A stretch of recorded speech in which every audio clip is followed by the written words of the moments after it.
Hi everyone, welcome to our CWSN Leela Bhanu channel. ఈరోజు మన curry ఎండు రొయ్యలు టొమాటో కర్రీ. చాలా బాగుంటుంది, చాలా టేస్ట్గా ఉంటుంది. ఈరోజు ఎలా చేసుకోవాలో ప్రిపేర్ చూసేద్దాం, వచ్చేయండి. ముందుగా నేనైతే చక్కగా క్లీన్ చేసిన ఎండు రొయ్యలు చూశారు కదా, మనం క్లీన్ చేసుకోవాలి ఎండు రొయ్యల్ని.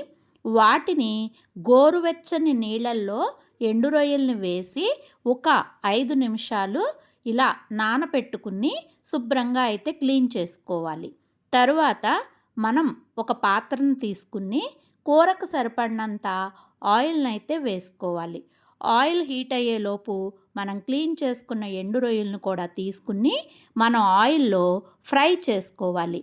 ఈ ఎండు రొయ్యల్ని నీళ్ళల్లో 5 నిమిషాలు నానబెట్టి క్లీన్ చేసుకోవాలి. ఎందుకంటే సన్నని ఇసుక రేణువు లాంటిది ఉంటుంది. కాబట్టి మనం నీళ్ళల్లో నానబెట్టి శుభ్రంగా వాష్ చేసి మనం ఎండు రొయ్యలను అయితే ఈ విధంగా నూనెలో అయితే డీప్ ఫ్రై చేసుకోవాలి.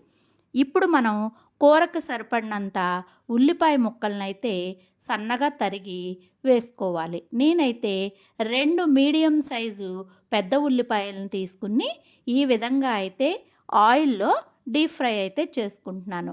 ఇప్పుడు పచ్చిమిర్చి 4 చీలికలుగా చేసుకుని మనమైతే డీప్ ఫ్రై చేసుకోవాలి.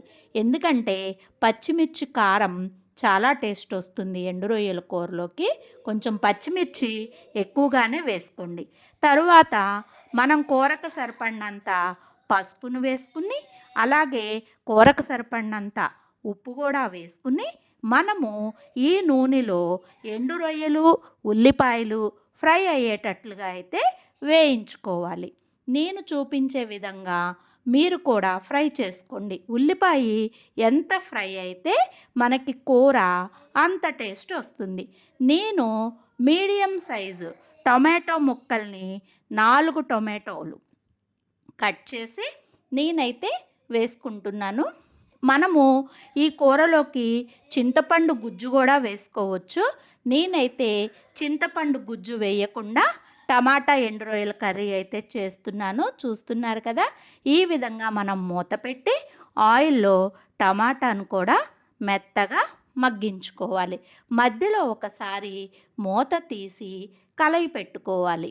ఇలా నేను చూపిస్తున్న విధంగా కలయి పెట్టుకోవాలి. మనకి టొమాటో మొత్తం కూడా చక్కగా స్మాష్ అయిపోయి మనకి గ్రేవీలాగా టొమాటో మగ్గితే గనక మనము కూరకు సరిపడినంత కారంనైతే యాడ్ చేసుకోవాలి. నాకైతే టమాటా స్మాష్ అయింది. ఇప్పుడు నేను చక్కగా కూరకు సరిపడినంత కారం కూడా వేసుకుని కారం వేసిన తర్వాత కూడా మనము మరలా మూత పెట్టి ఒక్క 2 నిమిషాలు ఆయిల్లో ఎండు రొయ్యలు టమాటో ఈ కారం పట్టేటట్లుగా అయితే కొంచెం ఫ్రై చేసుకోవాలి.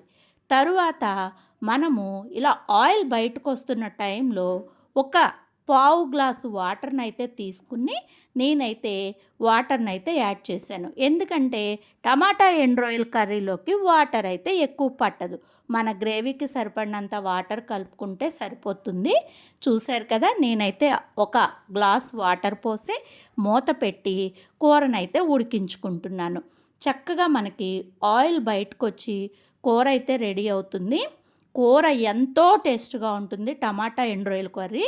ఒక్కసారి ఈ విధంగా ట్రై చేయండి. వీడియో నచ్చినట్లయితే like, share, subscribe. Thank you. Bye bye.